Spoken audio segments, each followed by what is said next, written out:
Classical Stuff, a podcast.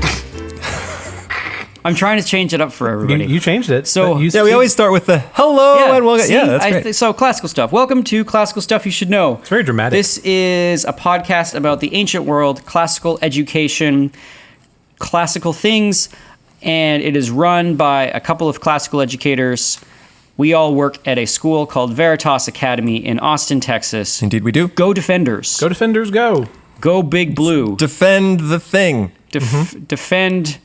Keep them out of that traditional sheep pen. What? Classical education. I don't know. They never stipulated what we're defending. I thought you were just talking about the classical sports that we play, sheep herding being one of them. What are some of your favorite? Oh, tabor toss. Yes, naturally. Yes. The caber toss. What were some other good ones? Cabers. The poetry composition contest. Yes. Yeah, when a goat. Anyway, my name is Graham Donaldson, and I'm joined here with my colleagues and fellow classophiles. Classicophiles? That sounds I don't like this. Don't like it. I don't like this at all. AJ Hannenberg. Classicists, I think. That's probably the word. better. AJ Hannenberg. That's me. And Thomas Magby. Hello. And audience, I get the sense that you're going to have to dig deep into your imaginations today.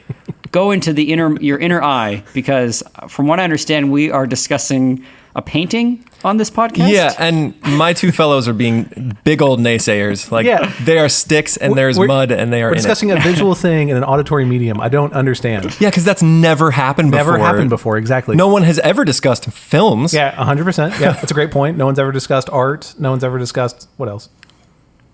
That's it. Television shows. Yeah. What else is visual? All right, fair enough. Touche. Yeah. It's going to be fun.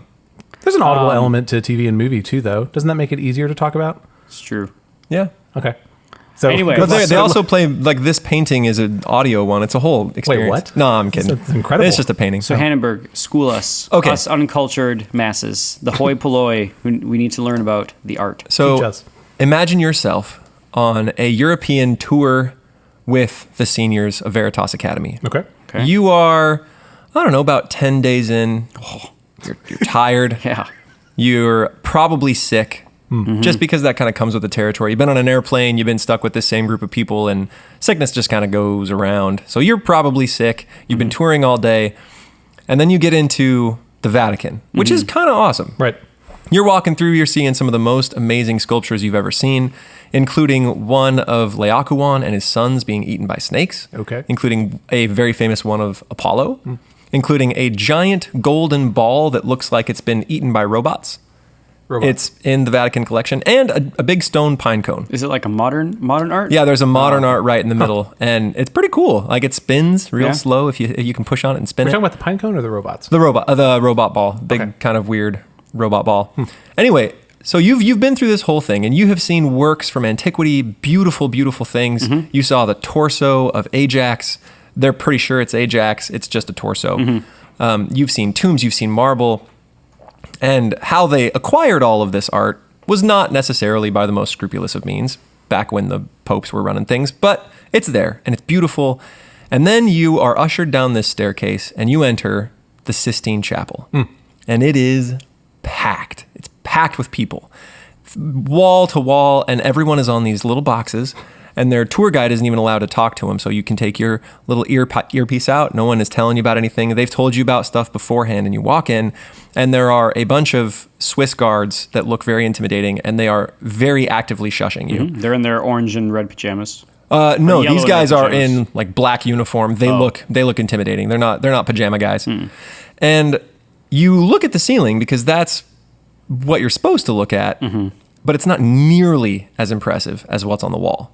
Right? Over the wall in which you enter is The Last Judgment by Michelangelo. Michelangelo also painted the ceiling, but he painted this wall. And everyone, for some reason, thinks about the ceiling, but I think the wall is by far more impressive. It's bigger, it's more easy to see. A few of the scenes in the ceiling are so small that you can't really tell what's going on. He painted them from close up, and then when he stood on the floor, he realized you couldn't really see any of the action, and that's why a couple of the scenes are much easier to see. So, The Last Judgment of Christ was painted by a fellow named Michelangelo. You've probably heard of him. Yes, he was one of 4 defenders of New York City. Yes. I was just going to say, Ninja Turtle, loved pizza, apprentice of Splinter. Have I ever told you Enemy of this Shredder. has nothing to do with this podcast. Have I ever told you my theory of X-Men and Ninja Turtles? How X-Men and Ninja Turtles have competing views as to how new immigrants to the United States integrate into society? Overthink it much? Yeah, a little bit. No, seriously. Like X-Men eventually enter Congress, and Ninja Turtles Enter Congress. Yeah, like They become Congress people? Yeah, some Really? of the X-Men like run for political office. And And doesn't Mystique pretend to be a senator for a little while? And so they go through like the channels, and then I don't know. It's just the Ninja Turtles, like, you know, the first generation gets really upset with them because they're enculturating into this new place of television and pizza, but they're forgetting their roots of Japan, and so their sensei is making them do their old Japanese way of life and then they're combining it with skateboards and turning and sort of taking this old and new world and becoming superheroes. Anyway, Can I admit that that's literally never occurred to me when watching? we Yeah. had different childhoods, I guess. Apparently, AJ did that ever. No, occur I to did you? not think of this in childhood. I thought it was much later. And this is a hat tip or shout out to Thomas White, who probably does not listen to this podcast because he and I spent a long time sort of hashing that thing out. Oh man, that sounds like a conversation I want to be a part of. It was pretty fun. That you do want to be a part of? Oh, No, it sounds you're pretty making interesting. fun of me. Yeah, I'm just. Anyway, It's hard to tell. So it's painted by. Let's talk about Mike and his life before we get into what's actually going on in the painting. Cool. Okay. So Michelangelo was born in 1475, and he lived to be 89 years old and died in 1564. So you know when they say that the life expectancy was really small for years and years and years, I think the reason is because there was more sickness, but also Childbirth. the child mortality rate was insane. It's not like no one ever lived past 40. Right. People live to be old. Just It's not when like you're they doing never averages. When you you're have a doing lot of averages, it people works out dying low. before 2. Yeah. Yeah, and kids would die, and there was sickness, and it was harder to live that long, but it's like nobody lived that long. So his family was small-scale bankers, and the bank failed eventually, and his dad took a job in Caprese, which is a beautiful place. Eventually, a few months after he was born, they moved back to Florence, and at 6 years old, I just dumped coffee all over my computer. That is a bummer. There's paper towels right there. Oh, thanks. Should be fine. Crisis on the podcast. Thanks. Okay. Huh? No, we don't want to restart. We're fine. You just edit this out. Yeah, this is gonna be fun. Everyone gets to listen to stuff on the computer. Huh? You're gonna make him listen to this? Yeah, I'm making them listen to this. It's kind of fun. Okay. My favorite kind. So, it still seems to be working. Everything's still functioning. That jinxes it. Yeah, well, cross your fingers. So his mom died at 6, and then he went to live with a nanny and her husband afterward in the town of Sectignano, where his dad owned a marble quarry and a small farm. Eventually, he studied grammar under the humanist Francesco da Urbino. And surprise, surprise, he did not like school. He liked to spend his time copying famous paintings in churches and hanging out with other painters that he thought were cool. So growing up in Florence was at this time the epicenter of art and culture. The famous Medici family, you guys heard of those fellas? Yep. So the Medicis had gobs and gobs of cash, and they loved to give it to artists, and then the artists would make cool things for the Medicis and make the Medicis more famous. One of these things was the Duomo in Florence, which is made out of beautiful white and green marble. It's huge, and there's a baptistry right across from it, this big, beautiful tower, and when they originally built it, the church was so large they couldn't find anyone who could figure out how to make a self-sustaining dome for the church, and so there was actually a giant hole in the church for about 50 years until they figured out how to do it. Cool. All I know is that with the Medicis, that sometimes they would be the patrons of these paintings, and so you have these paintings of like the Virgin Mary, cradling little baby Jesus, and then in the background there'd be this guy, and he's like Smiling. and baby Jesus is kind of like smiling at him or like blessing him, and it's this Medici, and he gets to be in the painting. And But that's kind of the way it was for all art during that Exactly. period. I was rich, and when I had people, I would hire an artist to make me famous and put me in famous scenes and make me look pretty. that's right. When you've got like all those sort of big famous coronation paintings, you'll have like the bishops and the pope and the guy being coronated, and then right in the front row you've exactly. got a banker. You've got this guy right where they belong, right? right where they Yeah, belong in right the where they front should row. be. It's like Fashion Week, where you get to sit in the front row. Yeah. So he grew up in this beautiful place where there was art all over. There was art, these beautiful statues in all the cornices, and the doors of the baptistry right across from the Duomo are the Gates of Paradise by Ghiberti. They're these beautiful bronze plates, and they were some of the first sculptures to use foreshortening and perspective in relief carvings, and they just blew everybody's minds because it was the first time they had really seen that. You could look at it and it looked like a 3D space. Nothing like that had really been done before, and that would later elicit the Gates of Hell by Rodin. He actually made those to be the counterpart of the Gates of Paradise. I think those actual plates are now housed in a museum because they got washed away in a flood and they were afraid that was going to happen again. So the ones on the actual baptistry now are just copies. At age 13, he became the apprentice to Domenico Ghirlandaio, who is a master in fresco painting, perspective, and figure drawing, and he had the largest workshop in Florence. So that's a pretty good get, right? Getting to be the apprentice to the biggest deal in Florence. And fresco is where you're painting on like still wet plaster, and then when it dries, I think you're kind of painting with plaster on plaster. Yeah. Is kind of the deal.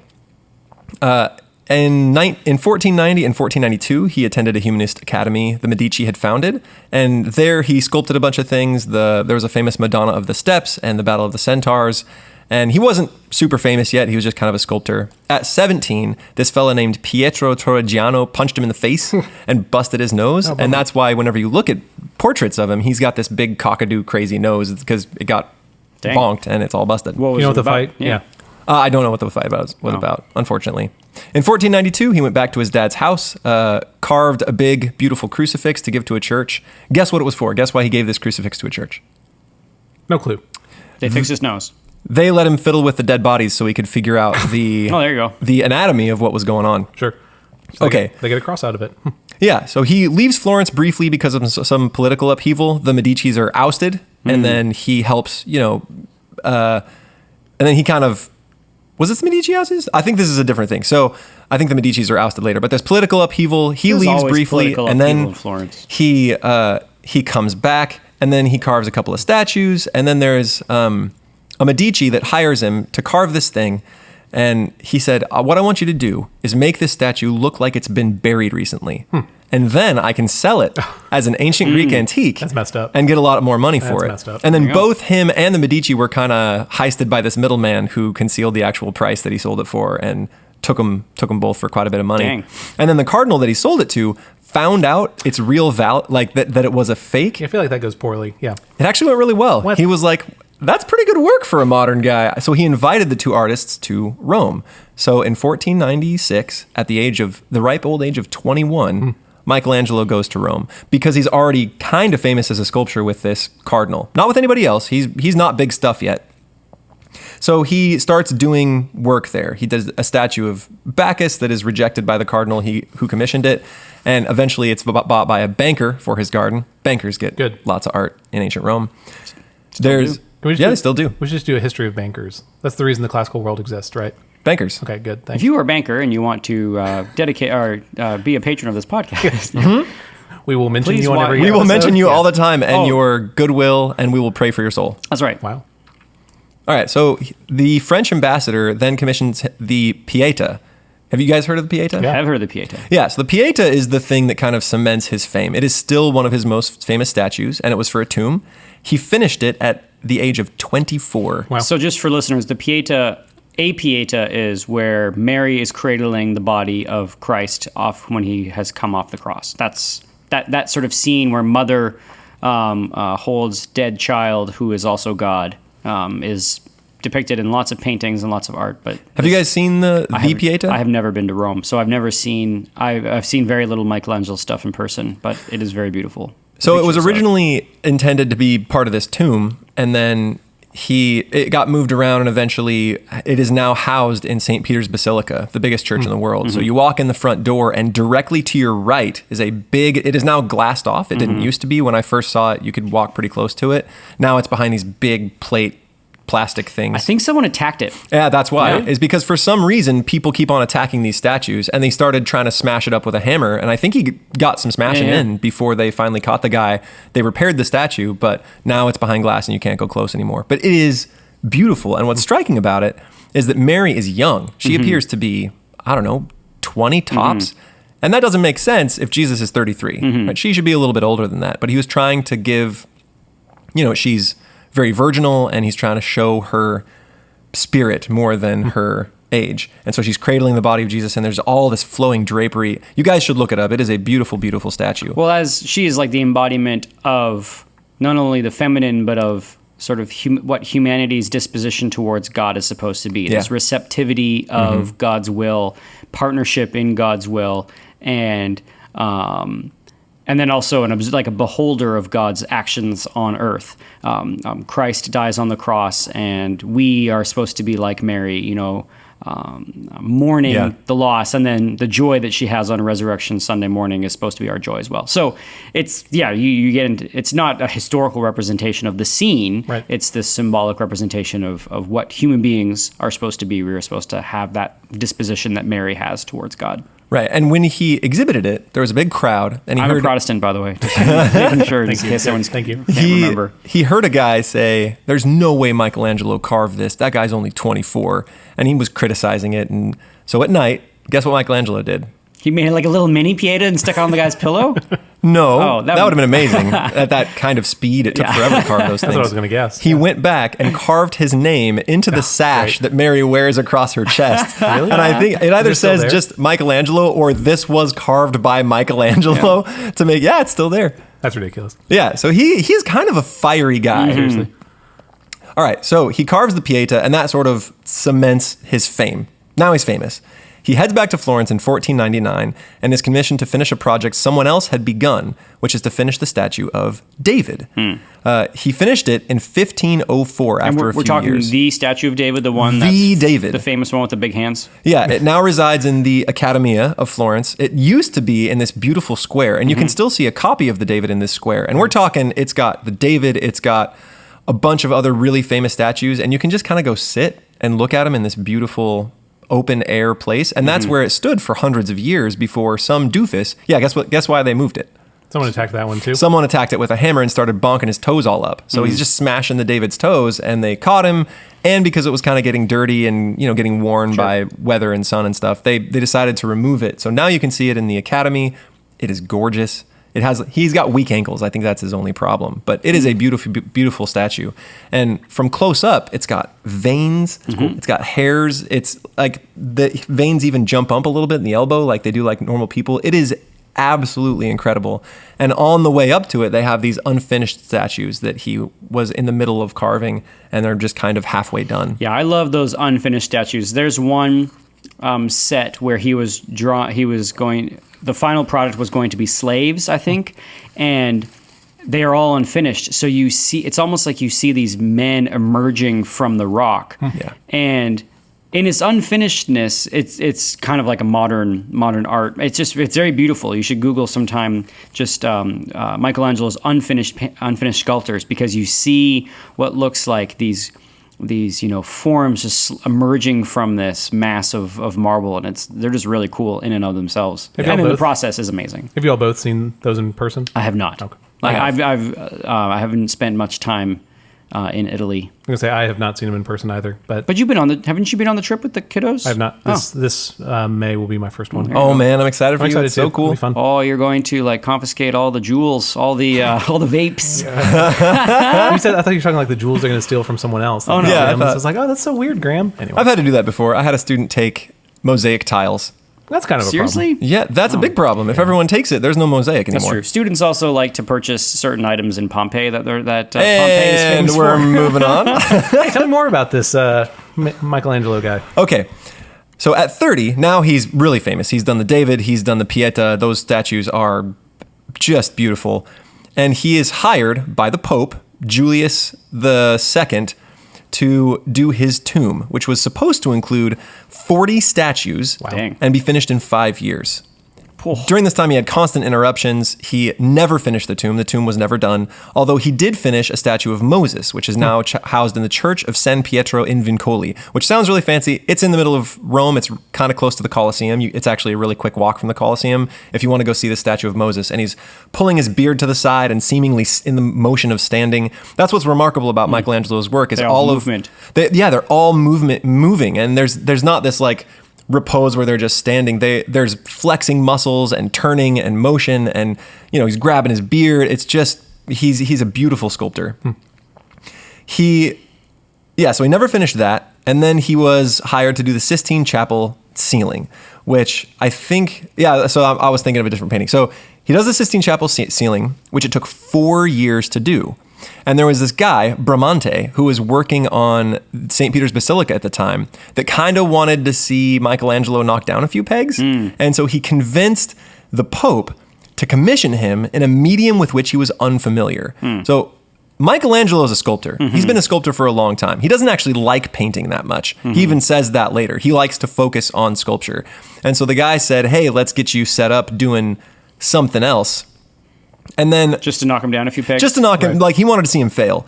And so Michelangelo looked at the ceiling, and what he proposed was far grander than the original idea. It ended up being 500 square meters of ceiling, and with over 300 figures. There are 9 episodes from Genesis in the center boxes, which are all really cool, from creation all the way to Noah.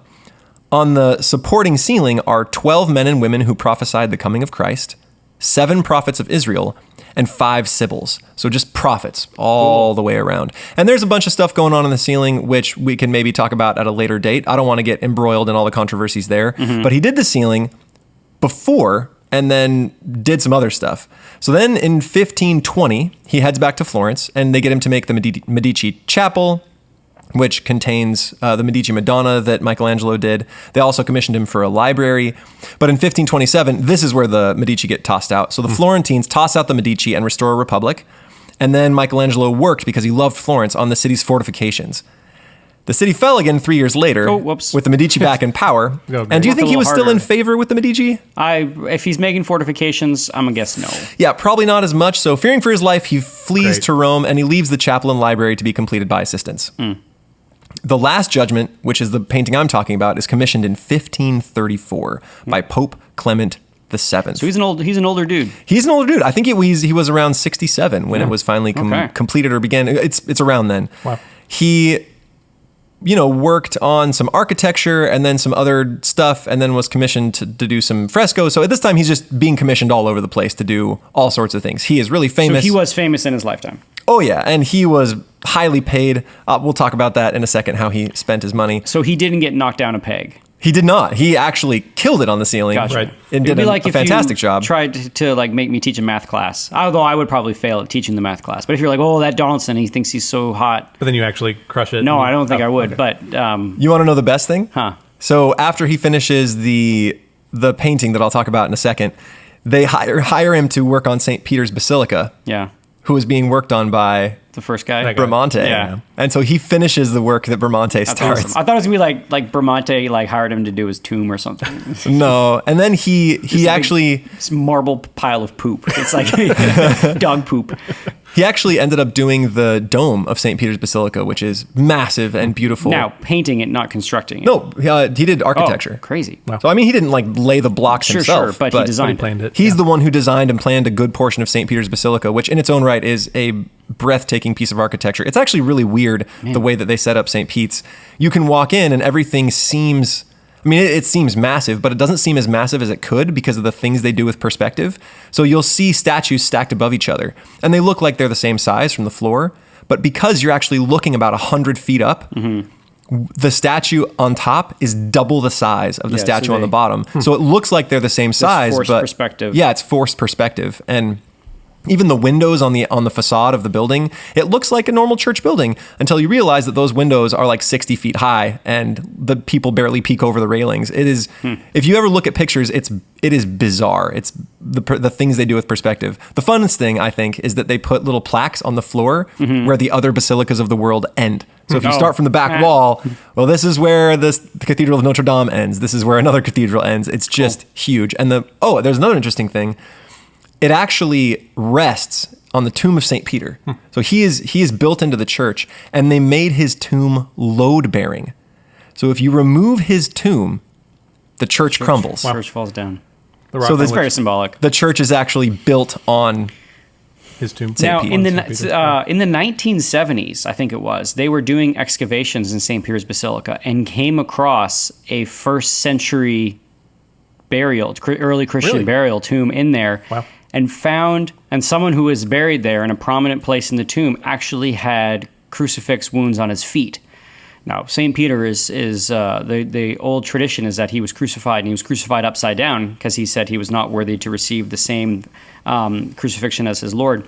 But there's this crazy story from the 70s about the Vatican archaeologists uncovering this, early Christian. This is before Christians are legal in Rome. They have this tomb, and then there's always been the tradition that St. Peter's is built over Peter's tomb, but now they've got like compelling archaeological evidence that there is the bones of somebody who was crucified underneath the Vatican. It's crazy. Wow. When did you say that was? In the 70s, I think. Yeah, there's I think there's a really good. There's a bunch of really interesting books about it. I've never read them, but it's sort of a bonkers thing. Yeah. The whole history of relics and the relics of saints and selling those and the movement of those during the Middle Ages is, I think it's really fascinating. Laura Croft. Yeah. Yeah. So we can talk about his personal life. He was a devout Catholic. He was a believer. He, despite being despite being rich, lived like he was poor. He lived in squalor. He would sleep in his boots and his clothes. He was completely indifferent to food. In fact, his living in squalor probably prevented him from having many apprentices because he was just kind of a gruff, solitary guy, and no one really wanted to hang out with him very much. He may have liked the gentleman or had feelings for the gentleman. He was often taken advantage of by models and stuff. And he also may have had feelings for a noble widow named Vittoria Colonna. So we don't really know much about his love life. I don't think he ever married, but there's a little controversy there. So let's head back and talk about the actual work that he did, the Last Judgment. So I will describe this to you, listener, as best I can. Did you already say, how tall is this thing? It is 48 feet by 44 feet. People Google this thing. It's incredible. It is absolutely massive. And if you Google it, you'll probably get a picture with some candlesticks in front of it. You shouldn't imagine that those are normal size candlesticks. Those are almost person-sized candlesticks. wow. They're at least 3 feet tall. And you're not even seeing, it reaches a little bit further down. In fact, the far right figure is just over the door that you enter in. It's incredible. It is huge in a completely mind-blowing way, which is why it amazes me that no one ever talks about it. So it took him 4 years to complete. It contains over 300 figures. It's weird in a few ways. First, almost all the males and angels were originally nude, and they were later partly covered. The angels don't have wings or even halos, which is a little bit different for painting at that time. He began the work 25 years after completing the ceiling, and so he was nearly 67 when it was finished.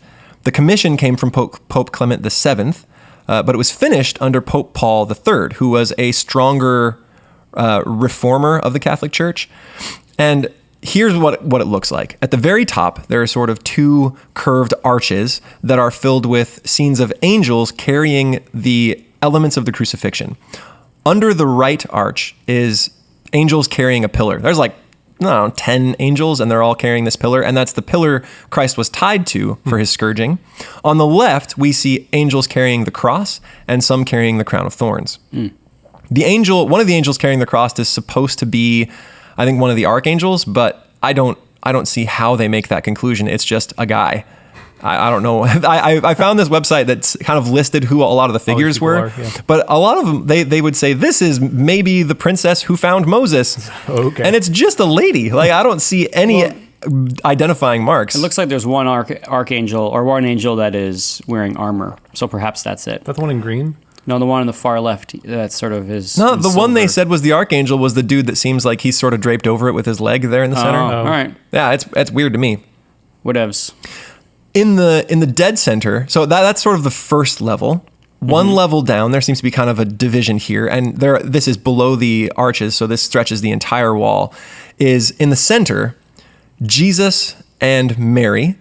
And Mary is on the left, and she's sort of looking down to the left in a sort of an attitude of humility. And Jesus Christ is in the center. Now, what strikes you about that picture of Jesus? He doesn't look like the Jesus that I'm familiar with. No beard. He's beardless. He is beardless. What else do you notice about him? Doesn't he look young? He looks very young. What else? He's got red hair. He has strangely red hair. Anything else? His proportions seem kind of off. His head seems really small. I don't know if that's what you're looking He's for. jacked. So that is typical of Michelangelo. Yeah. Everyone in this painting is jacked. Everyone is has square torso But problems. he's wounded. He is feet, wounded. Where the spear is. He's got the spear. He's got the Is there spear anything in wound. his hand? I don't see a. He There's not anything in his hand. What is his attitude? Would you say? looks very calm.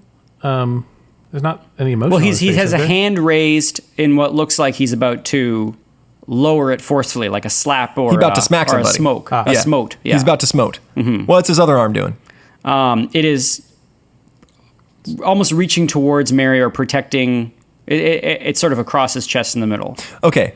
What is around Jesus and Mary to the left and to the... You guys are helping me out with this. This is I'm great. trying, yeah. What's around them? Yeah. What is to the light? left and right? There a seems to be whole- one it's like like a few different levels. This is the second level down from the top. They are it's a circle of people around them. Okay. Yeah. There's just gobs and gobs of people. And I they're would say all you could looking say at it's a Jesus. great cloud of It's witnesses. a great cloud of people. Yeah, But one and a bunch of them are terrified. Yeah. Like Okay. that lady just to the right looks like she's freaking out. Yeah, there's one guy who's holding like the skin of a person. Yeah, I want to talk Okay. about that. We'll talk about that. Anything else? Anybody holding stuff? Guy's There's holding a a ladder? scroll. No. Is it a There's one ladder? guy holding a ladder. Okay. Guy holding a ladder. Anything else? There's a lady that's like, a lady who's looking away, doesn't want to look. Okay. Looks like there's an old dude in a red robe that fell down and can't get up. What's that piece of wood to the left? It's not another cross, is it? Yeah, there are a few different crosses in here, actually. Okay. So there's the one right next to Mary. Yeah, there's There's another one below right. Yep. Is that a piece of curved wood? one guy looks like There is a holding- piece of curved wood with spikes on it. Yeah, the one looks like one guy who's holding up his fist towards Jesus a little bit. Another cross on the far right. So there's a whole... There's like two angels kissing. Is that a key? Oh, key to the kingdom just to the right. There's people smooching. Scroll. All right, so it's a Sorry, pretty this is interesting... A pretty Feels like interesting Where's Waldo? bunch Where's Waldo? of folks, right? And Waldo. Yeah, Yeah, Waldo and is there. I was found him. we found Yeah, there him. he is. Yeah, thank you. Okay, so that is level 2. So there's the two arches, and then directly below that is sort of a big just crowd of people, and they're all standing on clouds, and behind them is nothing but sky, right? Below that, what do you see? Sad people? No, wait. Is that a blow dart? What is? No, horns. Okay, so in the middle, what do you? Let's start with the middle, and then we'll talk about the left and the right. Yeah, there's angels So directly blowing below trumpets. Jesus and Mary. There's angels blowing trumpets. Yeah. Okay, And there's a an- guy with the book, Okay, and it looks like he's looks like he's sort of showing the book to Karen, the boat guy. okay, and then look to the left of that guy with the book.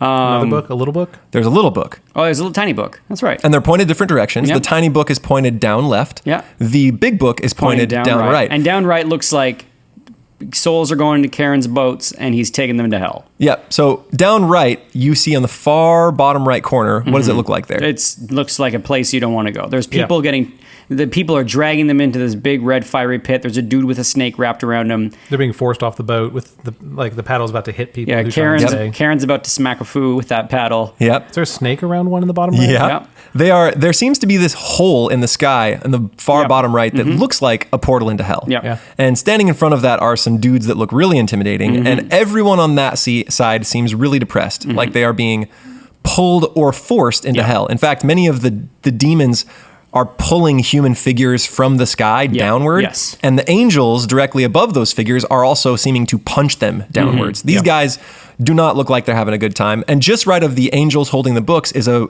really famous figure. The dude that looks really upset. He's got his hands. Yeah, he is being pulled to hell, and he looks absolutely dumbfounded about his fate, and he has his hand over his face, and he looks really, really sad. And he's got a demon wrapped around him, dragging Like him biting down. into his leg. Yeah. yeah. Yeah. It's not a great scene. On the left side, Mm-hmm. we have people who are being pulled into heaven. Mm-hmm. Right? They are going the opposite direction. And while there are demons that are kind of trying to drag them down, the Mm-hmm. angels are doing their best to bring them into heaven. So on the left side, we see souls rising. Mm-hmm. On the right side, we'd see souls going down. And on the very ground level, so 3 levels so far is the top arches with the angels holding elements of the crucifixion.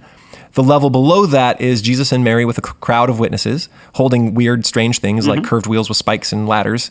And then below that, we have the 7 angels blowing trumpets. Those are actually the trumpets of Judgment Day, the 7 angels from Revelation. On the left, we have souls rising. On the right, we have souls going down. And on the far bottom level, we actually hit land. Yep. So on the left is green grass, and people are crawling out of their tombs if you look closely. There are some skeleton faces that look real creepy because they're about eye level when you stand in front of the painting. Ooh, yeah. And so you're just staring into skulls, which is pretty intense. And they are climbing out. Excuse me. They're climbing out and being perhaps enfleshed and then heading upward. In the They dead also center, look kind of scared. Everyone looks a little like even the ones going to being assumed upwards, they've got looks of like, I don't know what's going on. Yeah. well, I mean, Jesus does not look very happy Yeah. up there. It's a little terrifying. And there kind of seems to be a cave right there in the middle Yep. that Yep. looks like there's demons trying to haul these people into hell and Mm-hmm. trying to steal them, perhaps unsuccessfully.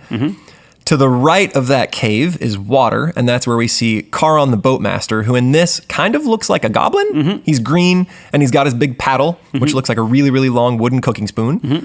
And if you remember Charon, who's he? He's actually pronounced Karen. Karen, he's the boatmaster.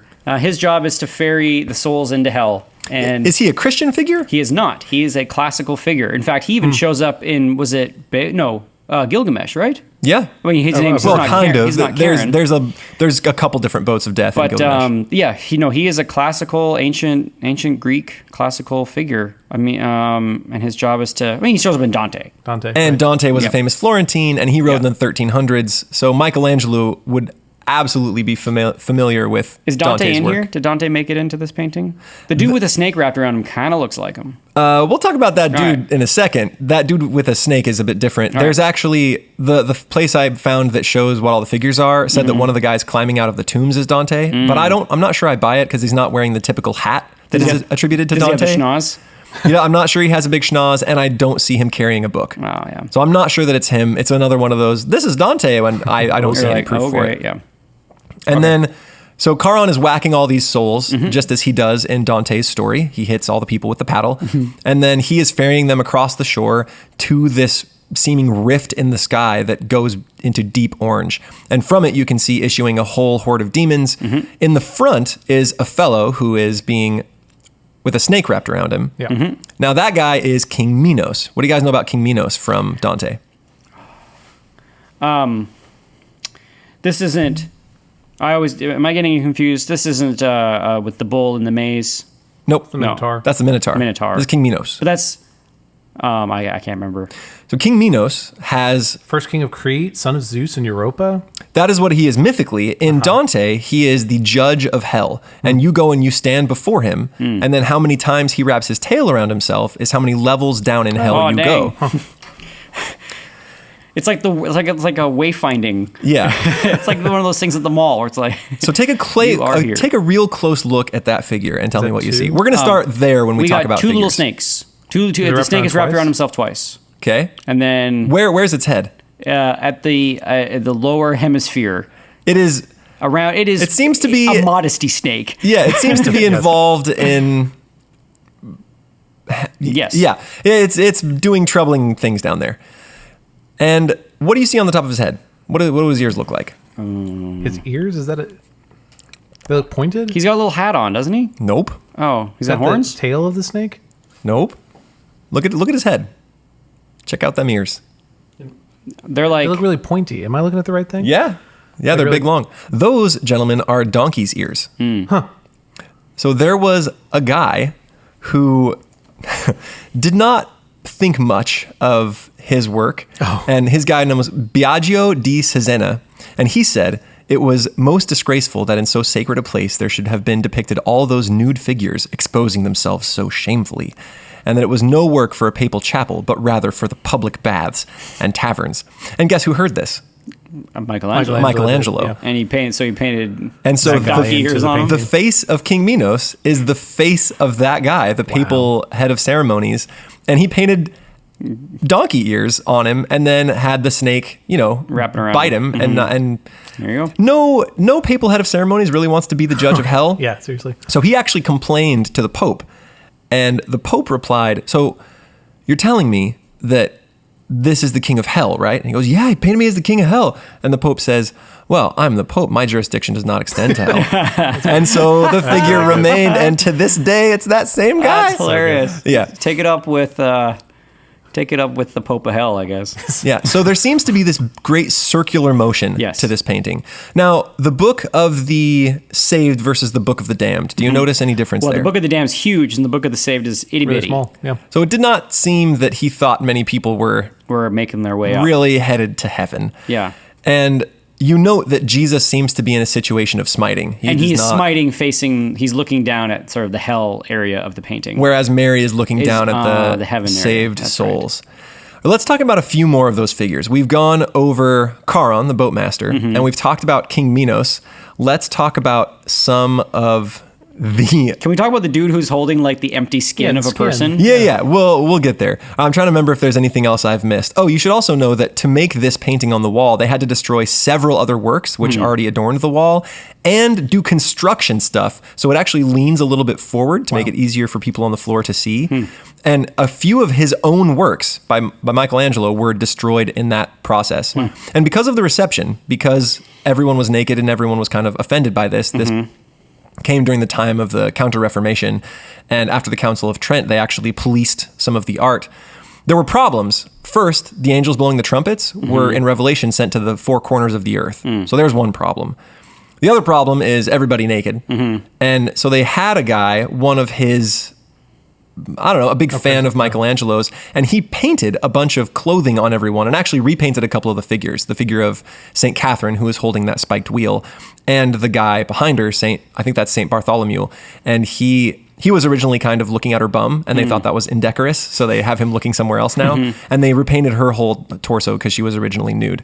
And then he painted a whole bunch of little wisps of cloth everywhere, and if you look around, you see these little, they all have the same color, which is what tells you they weren't original. They're all brown. These little modesty cloths? Yeah, little brown wisps of cloth that seem to come from absolutely nowhere. It's not clothing, it's just kind of reaches around their leg and whoop, covers up what needs to be covered up. Yeah. And it's all brown. So they'll be, even if they're cloaked in something else, it'll be this little brown wisp of cloth that comes and covers them where they need to be covered.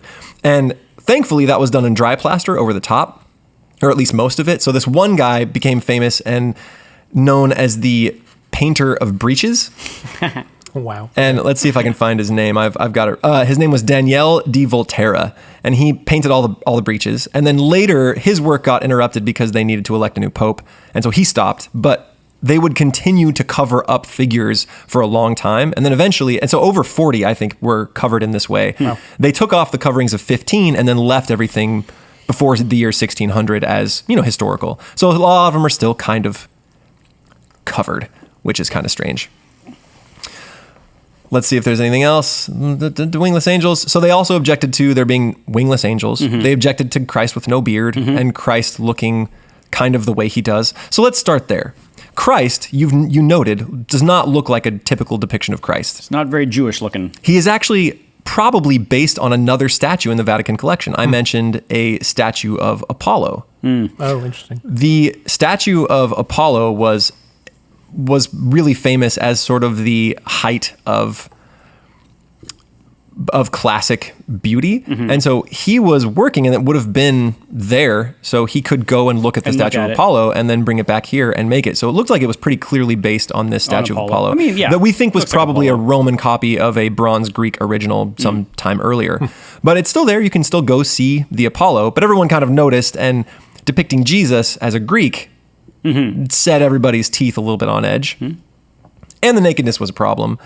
And having other mythical figures, King Minos and Charon, people objected to that, so that was a problem. But Dante, I know. Hasn't that ship sailed? Like, aren't people okay with Dante for sure? Yeah, mingling of the ancient classical and like Jerusalem and Athens coming together. Yeah. Anyway, maybe not.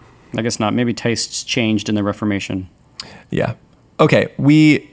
I can read you the words from the Council of Trent. Does that make music? Oh, it's my headphones. So the words from the Council of Trent. Every superstition shall be removed, all lasciviousness be avoided, in such wise that figures shall not be painted or adorned with a beauty exciting to lust. There be nothing seen that is disorderly, or that is unbecomingly or confusedly arranged. In fact, they also objected to foreshortening. Oh, which is, perspective. They thought it would confuse everybody. Nothing that is profane, nothing indecorous, seeing that holiness becometh the house of God. And that these things may be more faithfully observed, the Holy Synod ordains that no one be allowed to place or cause to be placed any unusual image in any place or church, howsoever exempted, except that image have been approved by the bishop. Wow. Yeah, it's like a big old bucket of people, this painting. Like, it's just a big old sea of humanity, and everyone, it's like sort of limbs are all astrew, and everyone, it's just, it looks like chaos. Like, it looks like when you're at a busy, well, if you're at like a busy train station when people weren't wearing clothes. Like, everyone is sort of like going in their own different directions. People are upset. It's not what you expect to see at a church. Every other church you'll enter, it's Christ with the crown, with the halo, and his fingers raised in blessing, and Mary there, and he's holding, the golden holy hand grenade. And this is not like that. This is really different from anything else you've seen, and it was shocking to everyone. I mean, the Last Judgment probably is going to be like a chaotic, fleshy time. Like, just, it's going to be crazy. Bodies and people and crying and noise. And everyone's going to be scared. And okay, so let's talk about a few more of those figures you noticed were holding strange things in that great cloud of witnesses. Well, that guy that looked like he was holding the scroll is actually St. Peter with the keys. So he's a little hunched over old man just to the right of Christ. Oh, he's holding keys. That guy with the skin is St. Bartolomeo or Bartholomew.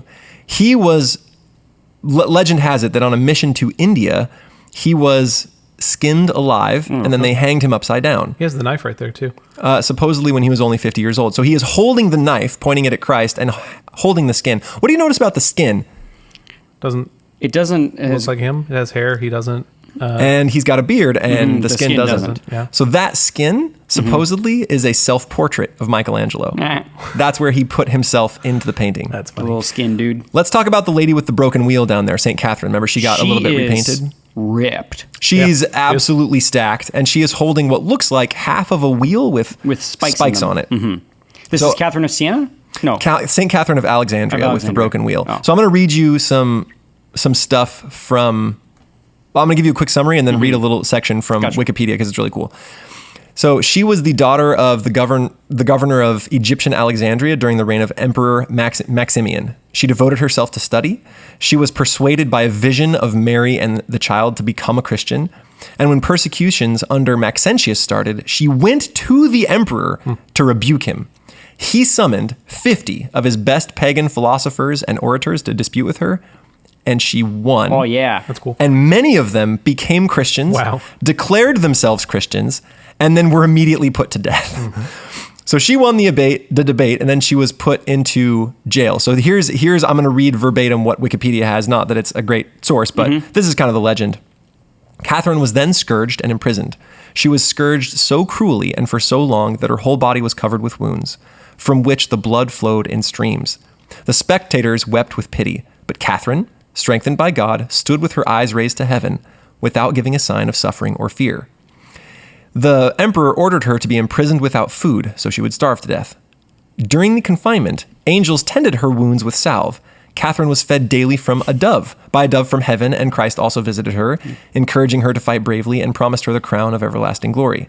During her imprisonment, over 200 people came to see her, including the emperor's wife, Valeria Maximilla. All converted to Christianity and were subsequently martyred.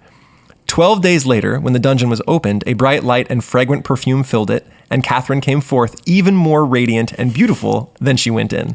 Yeah, take that, emperor. Upon the failure of Maxentius to make Catherine yield by way of torture, he tried to win the beautiful and wise princess over by proposing marriage. What?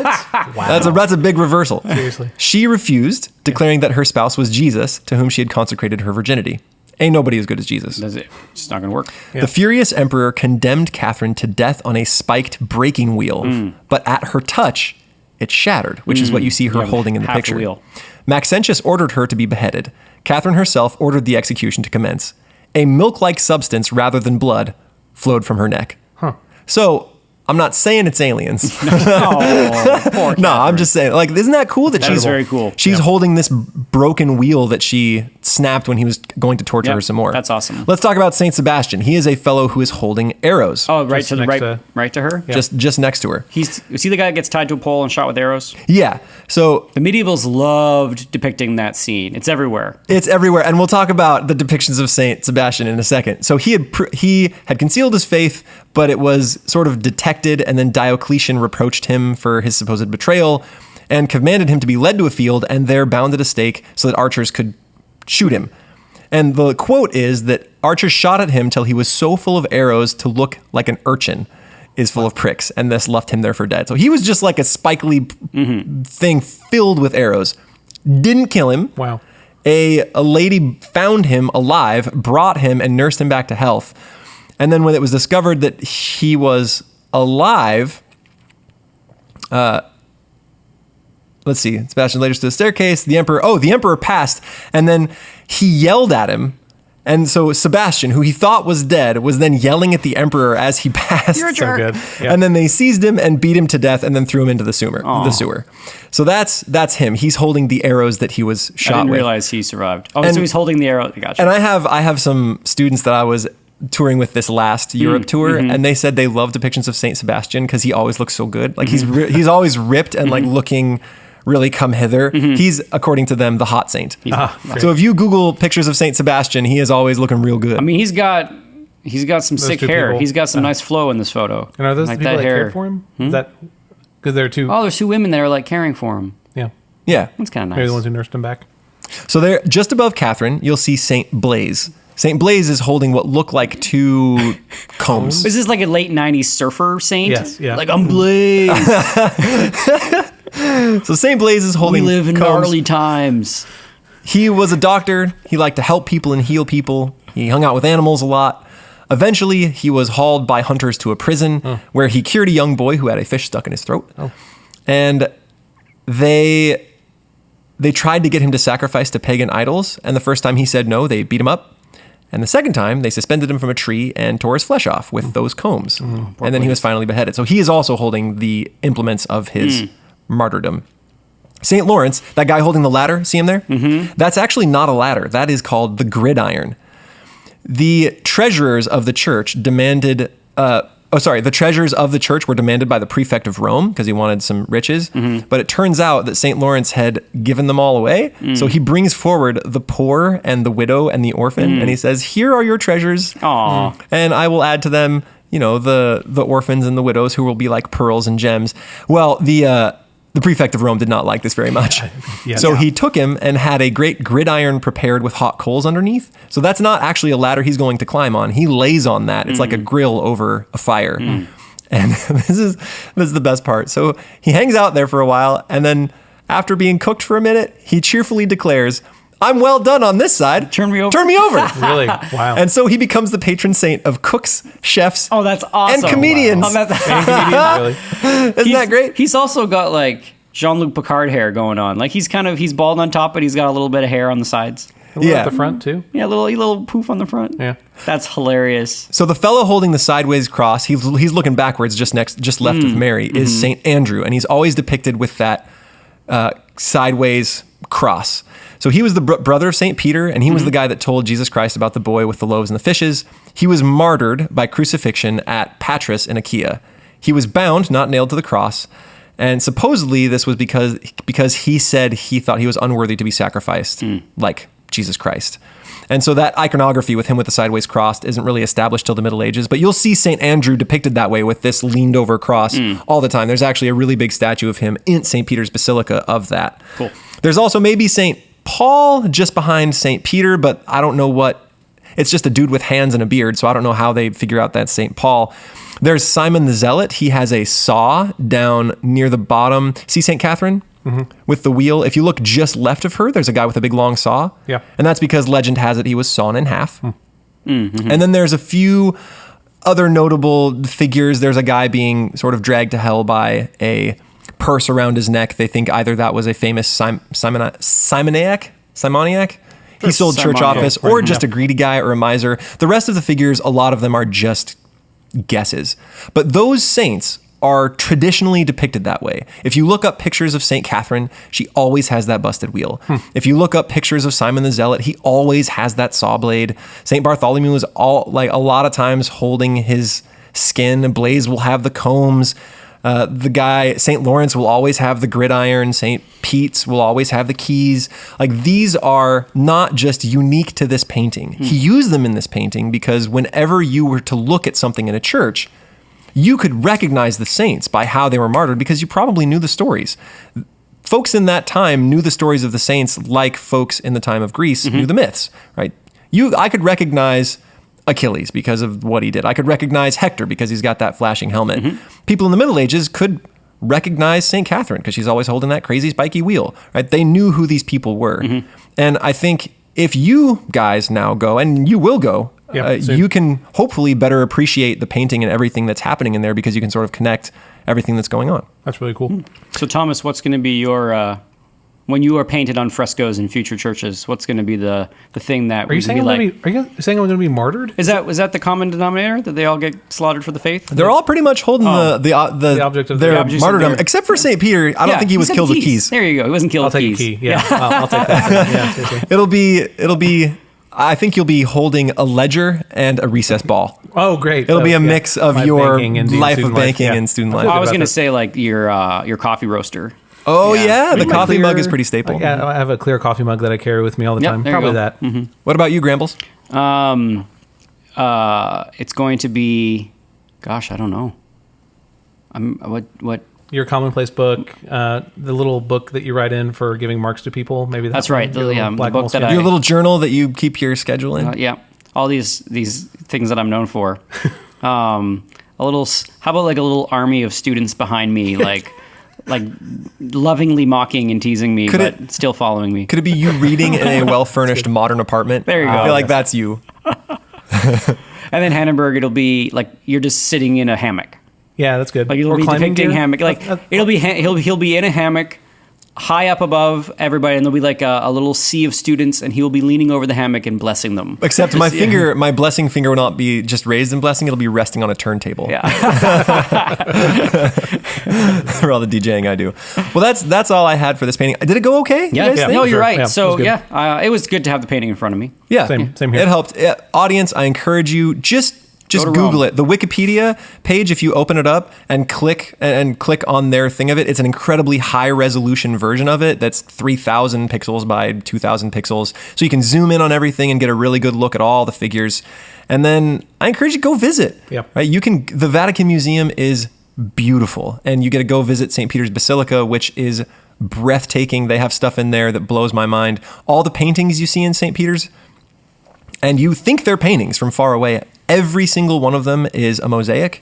You have to get close. You have to get probably within 2 feet to see the lines between the tiles because they're so closely fitted, but they look like master's paintings. So the churches we attend, would you say that any of them have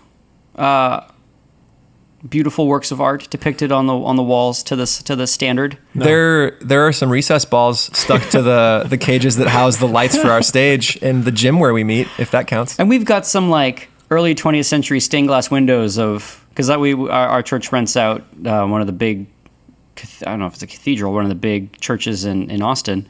We've got some like pictures of Texas stuff. What about you there, Mangby? No, we rent out a private school, so there's a cross at the front, but so it is a Christian. I think it's a Christian school. Oh no, it's just the sacred space. I mean, this is a whole other podcast, a whole other topic, but and also a huge difference between Catholicism and Protestantism. But there's just I don't know. I think just the richness of the stories that can be depicted, and just I've been thinking a lot since we've moved to this beautiful campus from our little cockroach portables in where we used to be, which was amazing to be there, and we got to start the school in this place. But there's just such a difference that being in beautiful nature has, I even think, colored just the students and the enjoyment of reading and learning and that kind of thing. I don't know, you think about like the beauty of the place where you go to church. I mean, if I couldn't have filled out the full hour with the information that I brought, and I wasn't sure I could, I was going to ask what should art look like in a place of worship? Yeah. Is it acceptable to have nude figures? A bunch of naked people being dragged to hell? Yeah, where do you land on that? The other funny thing is that if there was a sermon about that particular issue, then it would be, it would be definitely cause you to think. Anyway, the other funny thing is that this is on the wall where you walk into the chapel, and typically Last Judgment scenes are as you walk out to remind you that it's coming. So that's another small nuance. Cool. That's really good. Yep. Well, listeners, we hope that you have enjoyed this podcast and that this is not the last podcast that you will judge us on, but that you will come back and listen to other future podcasts. Do we have any classical stuff we got wrong? I don't think so. Yeah, I don't know. I don't think so either. I think we've done pretty well so far. Or no one has called us out on it. Or no one has called us That might out be on more our likely. wrongness. Yeah. And any commonplace book entries? I could flip through. My commonplace is right there. No, but- we're hitting the hour mark here. Yep. So thank you for listening to Classical Stuff You Should Know. You can find us at classicalstuff.net, where you can see all of the episodes, and we always pick a fun piece of art to accompany the episodes. I wonder what this week's will be. It's going to be a big question mark, and you can see pictures of us not looking our best. And I think If you don't hear this episode, it means my computer died. Yeah, computer the is coffee filled- that I filled with dumped coffee. into it. you can email us at classicalstuff@veritasacademy.net. You can tweet at us at classicalstuff, CLSSCAL stuff, and I will usually like or retweet things that you say or enter into witty dialogue. And If you are a banker that would like to be a if you patron, would want, Patron of if this you want to podcast, patronize us, you can email us. No, Yeah. Right? Yeah, at classicalstuff.net. Now. I have Venmo. I'm sure we can set up a Venmo. We've all got, yeah. So this is Graham, Thomas, and AJ signing off. Signing off. Bye.